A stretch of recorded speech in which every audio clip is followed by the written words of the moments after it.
keadaan bumi saat ini merupakan cerminan dari keadaan dari masa lalu, dan keadaan di masa depan merupakan tindakan yang akan diputuskan oleh kebijakan-kebijakan yang kita ambil pada hari ini. Kutipan tersebut mengingatkan kita bahwa krisis alam dan lingkungan yang terjadi saat ini merupakan konsekuensi yang harus kita tanggung atas pengambilan keputusan di masa lampau. Maka dari itu, untuk pengambilan keputusan di masa depan untuk menciptakan green development sustainable, kita harus menciptakan langkah-langkah yang lebih akurat. Selamat pagi, Assalamualaikum warahmatullahi wabarakatuh, sahabat Unja Podcaster. Bersama saya Andita Mindamora. Pada pagi hari ini saya tidak sendirian, saya kedatangan dua narasumber yang sangat inspiratif dan energik, yang mana kedua narasumber saya pada pagi hari ini mereka merupakan penggagas dari kegiatan Green Development International Conference yang akan dilaksanakan oleh Universitas Jambi pada Oktober mendatang. Langsung saja kita sapa dua narasumber kita yang telah hadir di tengah-tengah saya pada pagi hari ini. Selamat pagi Ibu Raisa Mataniari, SPD MED. Beliau merupakan dosen dari program studi biologi Fakultas Keguruan dan Ilmu Pendidikan dan telah bergabung juga bersama kita pada pagi hari ini Bapak Febri Romunza SPD MPD dari program studi kimia Fakultas Keguruan dan Ilmu Pendidikan. Selamat pagi Ibu Raisa dan Bapak Ade. Pagi. Selamat pagi. Bagaimana ini kabarnya pagi hari ini? Cerah sekali ini berdua Bapak dan Ibu. Sehat ya? Sehat. Alhamdulillah sehat. Mantap, semangat. Alhamdulillah. Nah, berbincang-bincang mengenai acara yang akan dilaksanakan nih Bu Raisa, Pak Ade, Green Development International Conference. Kira-kira apa yang melatar belakangi munculnya gagasan conference itu dilaksanakan? Ini sudah yang kelima ya? Ya, benar kelima. Silakan Ibu Raisa atau Bapak Ade yang mau menanggapi. Oke, jadi mungkin kalau dari saya dulu ya Ibu Dita ya, karena kebetulan Bapak Ade Febri ini adalah dosen yang kebetulan baru bergabung di Universitas Jambi tahun lalu ya, Pak Febri ya. Jadi mungkin kalau dari saya yang kebetulan bergabung di Green Development International Conference ini dari yang series ketiga sebenarnya Ibu Dita. Jadi waktu itu memang diperkenalkan oleh Lembaga Penelitian dan Pengabdian Masyarakat Universitas Jambi. Jadi atau LPPM Unja ya. Memang LPPM Unja lah yang menaungi konferensi GDIC ini dan dilaksanakannya itu memang selama 1 kali dalam 2 tahun. Jadi yang keempat lalu itu kita laksanakan di tahun 2022 dan ini yang kelima di tahun 2024. Kalau berbicara latar belakang sendiri sih sepertinya memang sudah terlihat ya sahabat Unja Podcast ya dari namanya sendiri gitu. Latar belakangnya tentu untuk mempromosikan green development atau pembangunan hijau kepada khususnya masyarakat di Indonesia.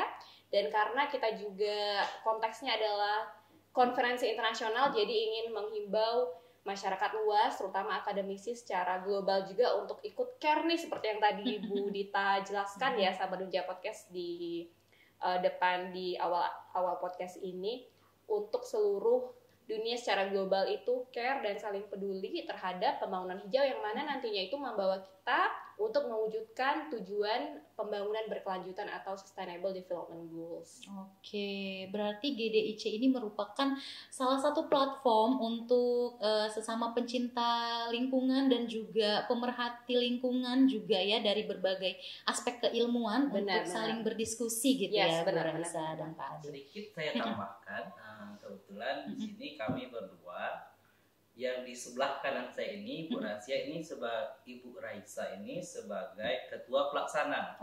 Jadi di sini Ibu Raisa ini adalah sebagai ketua pelaksana sekaligus penanggung jawabnya dan saya juga sebagai sekretarisnya. Oh, berarti pagi hari ini kita kedatangan ketua dan juga sekretaris dari kegiatan Green Development International Conference yang kelima, sahabat Unja Podcast. Kemudian, silakan. lagi, Silakan Bapak. acara GDIC ini merupakan kegiatan yang dinaungi oleh LPPM. LPPM yang menaungi kegiatan GDIC yang kelima ini. Sehingga diharapkan dari kegiatan GDIC yang kelima ini dapat berkontribusi menjadi salah satu conference yang bisa memajukan inovasi di bidang ilmu pengetahuan ataupun penelitian itu sendiri. Oke, baik ya. Berarti ada tujuan-tujuan tertentu nih yang ingin dicapai dengan adanya GDIC ini. Dan bagaimana nih nantinya GDIC ini bisa berkontribusi langsung gitu terhadap adanya masa depan yang lebih hijau. Apa yang diharapkan dari GDIC ini nantinya, Bu Raisa dan Pak Ade?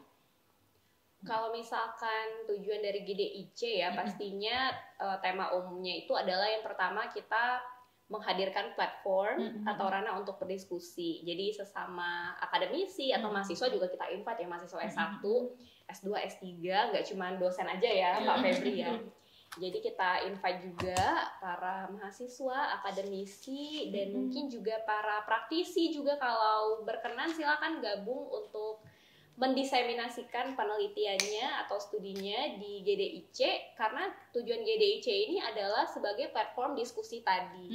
Nah, setelah adanya diskusi tentu kan akan membuka komunikasi, ranah komunikasi yang akan memungkinkan adanya kolaborasi juga nih, misalkan tadinya nih Bu Dita dari bidang kehutanan, kami dari bidang pendidikan, sebelumnya kita nggak kenal nih, ketemu di GDIC, kita saling berdiskusi, ya mana tahu kedepannya kan sangat memungkinkan kita bisa berkolaborasi bareng untuk apa? Untuk pembangunan hijau tadi yang kita raih bersama-sama guna mewujudkan SDGs. Jadi sebenarnya kalau tema besarnya itu adalah tujuan GDIC ini untuk mewujudkan adanya diskusi yang akan memungkinkan adanya kolaborasi sebagai tujuan akhirnya.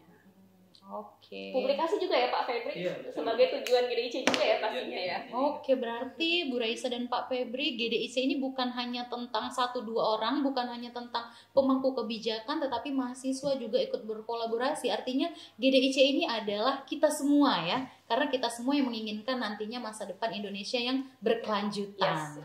Sedikit menambahkan terkait Green GDIC.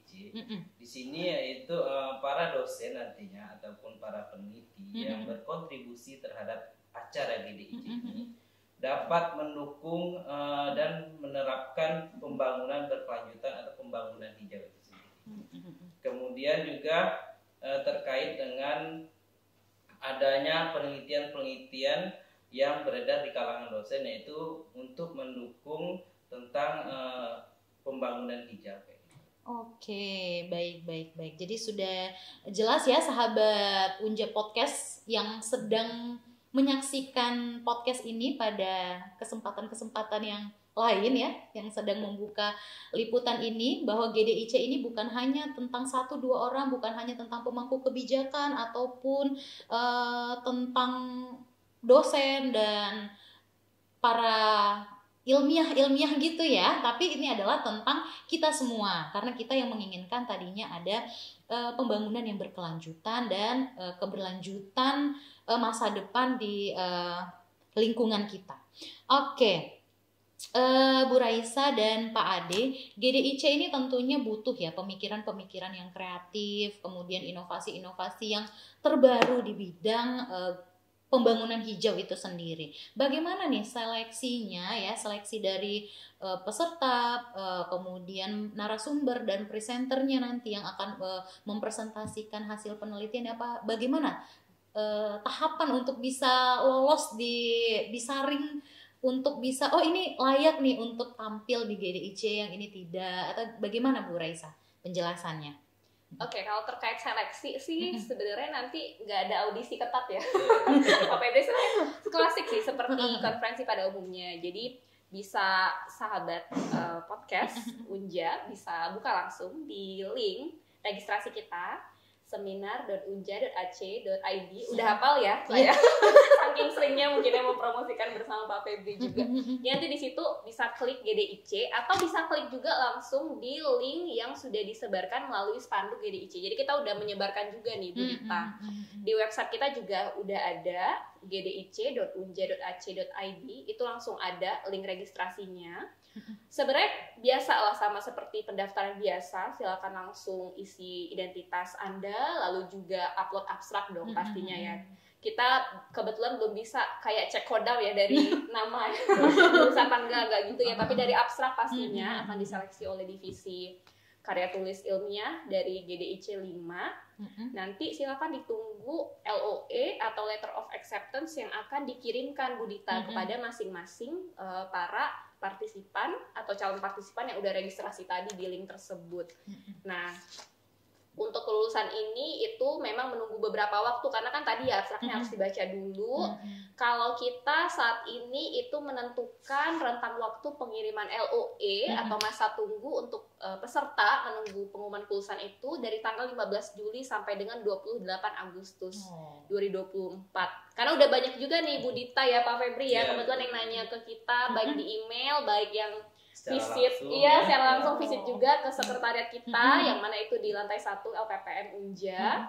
Banyak juga yang nanya, kok saya udah daftar nih dari awal Juli kok belum dapat LOE. Tenang Bapak Ibu semuanya, karena memang kurun waktu rentang penerbitan LOE tadi itu dari tanggal 15 Juli sampai dengan 28 Agustus. Karena tadi itu benar-benar kita baca dulu, kita kelompokkan dulu gitu. Oh iya, biar nanti presenternya dan juga narasumber itu memang expert ya di bidangnya ya Bu Raisa ya. Insya Allah kalau untuk yang bagi presenter dan peserta, bagi yang mendaftar GDIC, insya Allah semuanya akan ditampung. Kita usahakan ya Pak Febri. Kita akan ditampung. Sangat menarik ya bagi kita ya. Melalui mekanisme yang tadi, Benar. ada platform pendaftarannya, ada platform, ada mekanisme meregistrasi di platform tersebut. Nanti kita akan memilih dan seleksi. Kalau ntar H-1 tiba-tiba ada yang mau daftar, pusing juga ya. Jadi Bapak Ibu ayo lebih cepat lebih baik, karena kita ada ini loh Bu Dita, ada dana yang memang berbeda kita berikan ya kepada yang harus dibayar oleh calon presenter atau calon partisipan di bulan Juli ini itu lebih murah daripada yang mendaftar nanti di bulan Agustus. Jadi mungkin bisa jadi hashtag kita ya, Agustus harga naik gitu. Early bird ya Bu. Iya, jadi dengan seminar semakin naik aja. Jadi mendingan cepet-cepet ya. Jadi Bapak Ibu yang lolos penelitian yang di Unja apabila mau mendaftar, boleh kami persilahkan dengan senang hati. Dari tanggal berapa Pak Febri? 28 Juli sampai 28 Agustus ya 2024. Namun kalau mendaftar sekarang ada dapat diskonnya.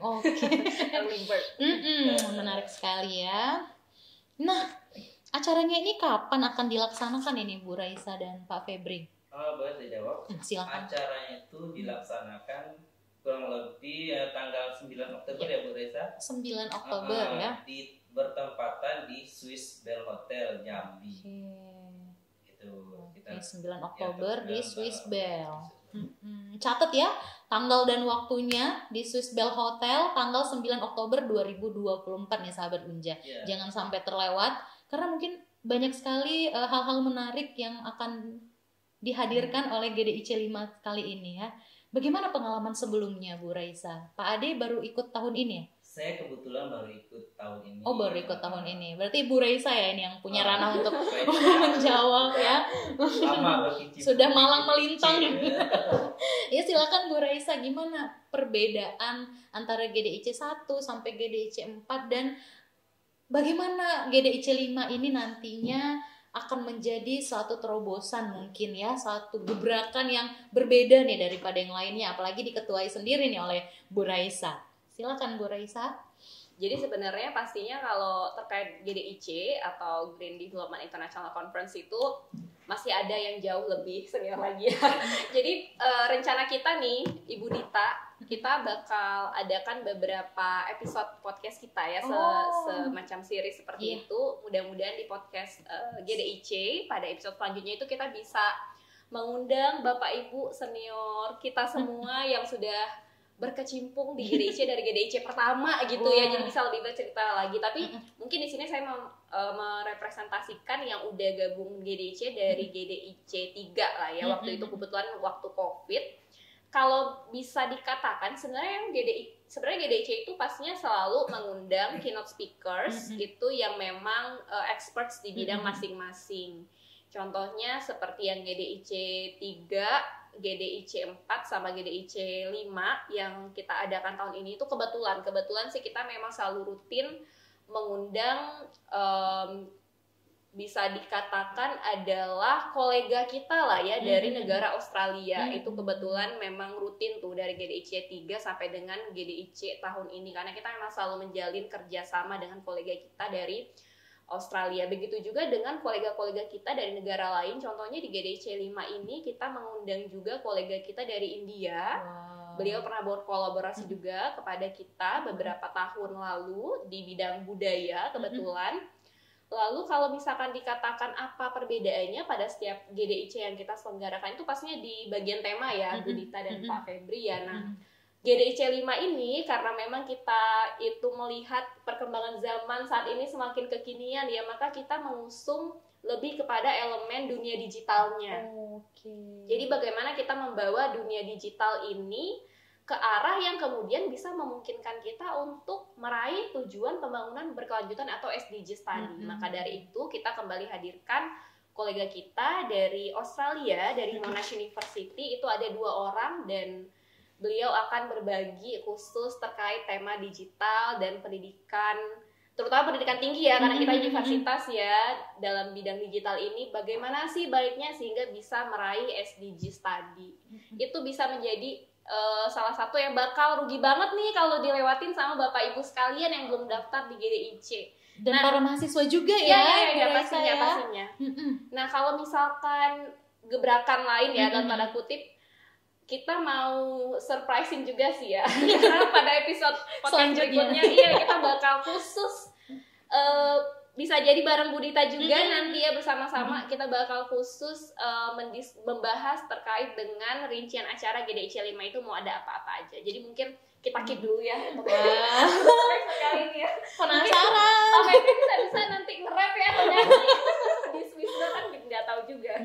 Penasaran dan menarik sekali nih Bu Raisa, Pak Febri. Iya, silakan. Terkait acara GDIC yang kelima ini, perbedaan dan GDIC yang lalu, yang keempat ataupun yang ketiga, itu di sini tidak ada sistem apa itu namanya sistem paralel ataupun sistem paralel session. Nah, ya di sini tidak ada sistem presentasi. Udah di spill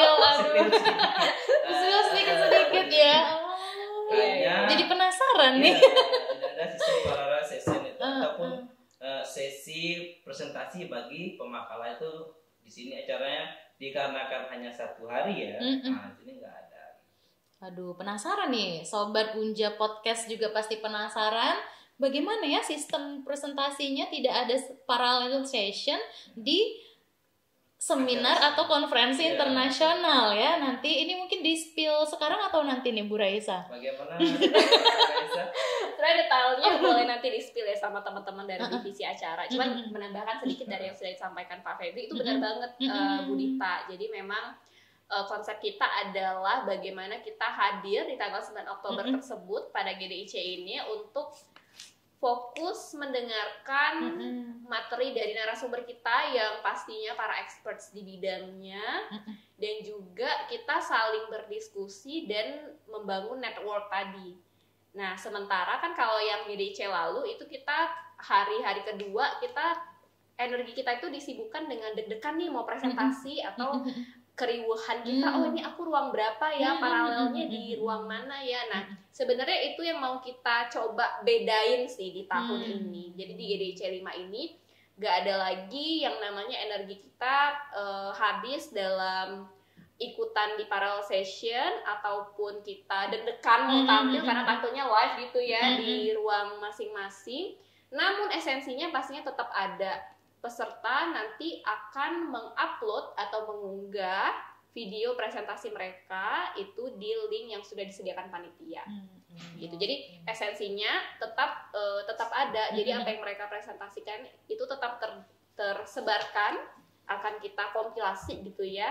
Tapi nggak akan ada tuh hari kedua GDIC yang reward, deg-degan gitu ya mau presentasi kan bisa di-cut ya kalau bikin video presentasi masing-masing gitu sih. Jadi saya teringat nih Bu Raisa dengan tadi tidak ada presenter secara langsung dari narasumber ada yang langsung ya dari presenter dari pemakalahnya langsung. Jadi saya teringat beberapa subkategori dari green development. Salah satunya adalah resource efficiency. Mungkin ini adalah salah satu efisiensi benar. Dan juga temanya tadi digital. Jadi lebih ini ya lebih menuju ke sana gitu ya. Karena kalau kita tidak mengikuti perkembangan zaman, kita akan ditinggal gitu ya Bapak Ibu ya. Oke. Nah ini yang paling penting nih, biayanya berapa sih untuk ikutan, untuk mendaftar? Saya juga berminat gitu, biayanya berapa, mahal nggak? Bikin boncos nggak nih Bu Raisa, Pak Ade? Coba di-spill dong Bu Raisa, Pak Ade berapa biayanya yang harus dikeluarkan oleh adik-adik mahasiswa nih ya, terlebih untuk presenter berapa rupiah, berapa dolar? Berapa? Untuk biayanya saya spill. Apabila mendaftar, sekarang sampai dengan tanggal 31 Juli, biaya sebagai presenter itu 750.000 rupiah ya. Kalau itu kemahalan ya. Iya. Rupiah. 750 K. Kalau dalam rupiah 750.000 rupiah. Itu sebagai presenter. Oke, namun kalau sebagai peserta yaitu ada biaya sebesar 500.000 rupiah. Ya, ini hanya berlaku sampai dengan 31 Juli. Namun ada kenaikan harga. Nah, ini kalau mendaftar di bulan Agustus sampai 27 Agustus menjadi untuk presenter itu 900.000 rupiah. Dan sebagai peserta itu sebesar 600.000 rupiah. Nah, maka dari itu saya mengajak untuk sebagai presenter dan sebagai peserta buruan nih daftar ke acara GDIC sekarang mumpung harganya lagi promo. Ini saya ingat TikTok Shop ini. Iya, Agustus harga naik. Iya. Agustus harga naik. Makanya saya mengajak semuanya, ayo buruan daftar di acara GDIC sekarang. Oke. Itu student dan non student dibedakan nggak itu, Bu? Ada keringanan nggak untuk student? Lebih direndahin atau memang segitu karena kita acaranya di hotel selama 2 hari ya Bu Raisa atau 1 hari? Satu hari. Kebetulan kalau misalkan student mungkin bisa daftar di yang skema partisipan karena kan 500.000 ya kalau selama bulan Juli ini. Jadi nanti dapat sertifikat juga sama kok, dapat sertifikat juga. Namun memang kalau misalkan si calon partisipan atau calon presenter ini memang ingin mendaftar di skema presenter ya seperti tadi yang sudah di spill oleh Pak Febri, biayanya sebesar 750.000. Gitu ya teman-teman Unja Podcast, mahasiswa maupun dosen untuk pendaftaran early bird nih yang di awal-awal sampai dengan 31 Juli harga masih 700.000. Kalau sudah lewat dari 31 Juli harganya menjadi 1 juta untuk presenter dan 900.000 untuk presenter dan peserta 600.000 begitu. Oke, Bapak dan Ibu. Juga, Bu, kami menyediakan juga apabila Bapak dan Ibu peserta atau presenter berhalangan untuk hadir, namun sudah membayar pada konferensi GDIC, maka kami bisa menyempatkan secara virtual juga. Nanti ada link Zoom-nya juga. Oh, sangat untuk fleksibel, berpartisipasi. Bapak Iya. Ibu sangat fleksibel sekali. Ya karena banyak Bapak Ibu yang mungkin banyak kesibukan ya di Iya. bulan-bulan itu ya. Ada kegiatan penelitian lah, pengabdian Iya, segala pengabdian, macam. Wah, sangat memfasilitasi sekali nih GDIC. Terima kasih nih untuk Ibu Ketua Pelaksana dan juga Bapak Sekretaris, dan juga terima kasih untuk LPPM Unja ya. Iya. Terima kasih Ibu Dr. Ade Octavia yang saat ini belum bisa bergabung bersama kita, mungkin di sesi selanjutnya. Oke, mungkin itu saja yang akan kita spill di episode kali ini. Jika teman-teman ataupun rekan-rekan sekalian penasaran bagaimana kelanjutannya mengenai GDIC ini, kita akan ada episode selanjutnya. Saya mengucapkan terima kasih banyak atas kehadiran Ibu Raisa Mataniari, SPDMED, dan juga Bapak Febri SPDMPD, ya Romuza SPDMPD, untuk kehadirannya di podcast kita kali ini sangat mencerahkan dan membuat semangat kita semua ya untuk berkontribusi terhadap masa depan lingkungan yang lebih hijau. Para pendengar Unja Podcast, semoga ini dapat membuka mata kita ya untuk kita dapat melihat bagaimana masa depan bumi kita di masa depan dengan mengikuti acara-acara seperti ini. Jangan lupa untuk teman-teman Unja Podcast untuk membagikan podcast ini ke keluarganya, ke kolega dan teman-teman. Siapa tahu ada yang berminat juga untuk mendaftar. Silahkan mendaftar karena pendaftaran masih panjang sekali waktunya. Dan terima kasih sudah mendengarkan Unja Podcast. Saya Andita Mindamora. Assalamualaikum warahmatullahi wabarakatuh.